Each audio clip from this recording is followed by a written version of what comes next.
আমি প্রথম যখন আইভিএফ এর ট্রেনিং নেই সেটা হচ্ছে ২০০৮ সালে। তখনই এসে ডক্টর অমিত পাতকির ওনার সুপারভিশনে ২০০৮ সালে রিজেনেসিস একটা আইভিএফ সেন্টার ছিল, যেটা আম্বানি গ্রুপের ছিল। ওই সেন্টারে আমি ফার্স্ট ট্রেনিং করি। তখন থেকে আমার মনে ইচ্ছা ছিল যে আমি আইভিএফ স্পেশালিস্ট হব। আমি তো গাইনোকোলজিস্ট আজকে প্রায় ২৫ বছর ধরে। তো তখন আমি টি চৌধুরী স্যারের আন্ডারে এমএস করছিলাম। স্যারও আমার একজন ইন্সপিরেশন, স্যারকে সবাই চেনেন। তো ওই সূত্র থেকেই আমি শুরু করি। টুকটাক আইভিএফ সেন্টার শুরু করতে পারি নাই, তারপরে অনেক দিন ধরে সরকারি হসপিটালগুলোতে কাজ করছি। এবং ২০১৬ সালে আমি যখন ঢাকা মেডিকেলে আসি, প্রফেসর নীলুফার সুলতানা ম্যাডাম উনি এখানে আমাদের আইভিএফ এর একটা প্ল্যান করেন। তারপরে ১৯ সালে আমি আবারও ইন্ডিয়াতে যাই একটা দীর্ঘমেয়াদী ট্রেনিং করতে। সেটা হচ্ছে প্রফেসর কামিনী রায়ের আন্ডারে। ওনার নাম সুবিখ্যাত, সবাই জানে। ওখানে আমি ফেলোশিপ করি। তখন একদম আমি ডিটারমাইন্ড হয়ে যাই যে আমি আইভিএফ সেন্টারে কাজ করব। আমাদের ঢাকা মেডিকেলেও আইভিএফ সেন্টার শুরু হয়। ওইখানে কাজ করতে যেয়ে দেখে অনেক ধরনের প্রতিবন্ধকতা, যদিও ওখানকার বেশিরভাগ পেশেন্টই আসে সাধারণ জনগণের চেয়েও আরেকটু নিম্ন মধ্যবিত্ত বা নিম্নবিত্ত থেকে। ওষুধ কিনতে প্রচুর পয়সা লাগে, ইঞ্জেকশনগুলো খুব দামি, মিডিয়াগুলো খুব দামি, এবং পরিবারের সহযোগিতা লাগে, যেটা পরিবারের মেনলি হাজবেন্ড এবং শ্বশুরবাড়ির সহযোগিতা। তো ওইখানে আমরা নানান প্রতিবন্ধকতার সম্মুখীন হই, যে সব রোগীগুলা আইভিএফ করতে পারে না। যাদেরকে আমরা বলি তারা কিন্তু পারে না। দেখা যায় যে আমার 10% পেশেন্টও আইভিএফ এর ইন্ডিকেশন থাকলে পারছেন না। আমরা ওষুধগুলা ঠিকমতো করতে পারি না, কোয়ালিটি কন্ট্রোলের সমস্যা হয়ে যায়।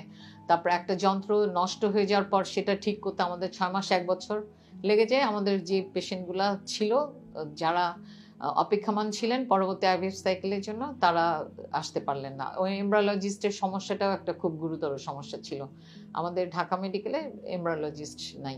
তো এই সব সমস্যা দেখে আমি ভাবলাম যে আমার আইভিএফ এর প্রবলেমটা, আইভিএফ এর যে চিকিৎসা দিতে আমি বদ্ধপরিকর, সেটা দিতে পারছি না। তখন আমি যেহেতু ওখানে ফ্যাকাল্টি হিসেবে কাজ করি, সহযোগী অধ্যাপক, আমার আন্ডারে যারা একসময় স্টুডেন্ট ছিল তারা আবার অনেকেই পাশ করে আইভিএফ বা রিপ্রোডাক্টিভ এন্ডোক্রাইনোলজি ইনফার্টিলিটি স্পেশালিস্ট হয়ে গেছেন। আমরা সবাই মিলে তখন ঠিক করলাম যে আমরা একটা আইভিএফ সেন্টার দিব, এবং আমরা সাথে আমাদের এমব্রায়োলজিস্ট মাসরুদ হোসেনকে নিলাম। আমাদের সাথে মাসরুদ হোসেনকে নেওয়াতে আমাদের এই সুবিধা হলো যে আমাদের এমব্রায়োলজিস্ট একদম ফিক্সড, এবং আমরা যারা যে কজন পার্টনার আছি এখানে সবাই রিপ্রোডাক্টিভ এন্ডোক্রাইনোলজি ইনফার্টিলিটিতে এফসিপিএস পাস করা, আমি সহ। তো এটাতে সুবিধা যে নলেজের কোনো অভাব নাই, এবং বাকি সব কিছু মানে সবাই কিন্তু ডেডিকেটেড। এবং অন্য যে কোনো সেন্টার থেকে এই সেন্টারের বিশেষত্ব এই যে এখানে যারা আইভিএফ করছেন তারা সবাই আরইআইতে এফসিপিএস পাস, তারা অনেক জ্ঞানী এবং তারা এই বিষয়টাকে ধারণ করেন মনে মননে সবকিছুতে, বলেই এত কষ্ট করে এই পরীক্ষায় পাশ করে আসছেন। এটা তাদের সেকেন্ড এফসিপিএস ডিগ্রি। তারা সবাই ডেডিকেটেড। আর আরেকটা বিষয়, আরেকটা স্পেশালিটি আমাদের এই সেন্টারের, যে আমরা এটাকে একটা অপটিমাম স্ট্যান্ডার্ড রাখতে চেষ্টা করছি।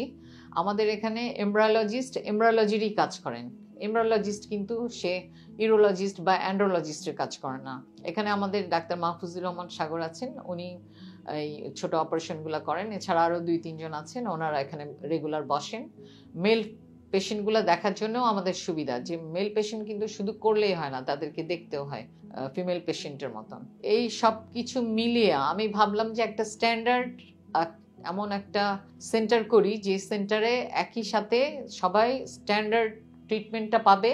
সাফল্যের নিশ্চয়তা দেওয়া যায় না, সাফল্যের স্বপ্ন থাকবে, এবং একই সাথে পেশেন্টরা যেন প্রতারিত না হয়। এখানে আইভিএফ বা ইনফার্টিলিটি ট্রিটমেন্টের সাথে একটা ব্যবসায়িক বা দালাল গ্রুপ যুক্ত হয়ে একটা প্রতারণার কিন্তু চক্র আছে।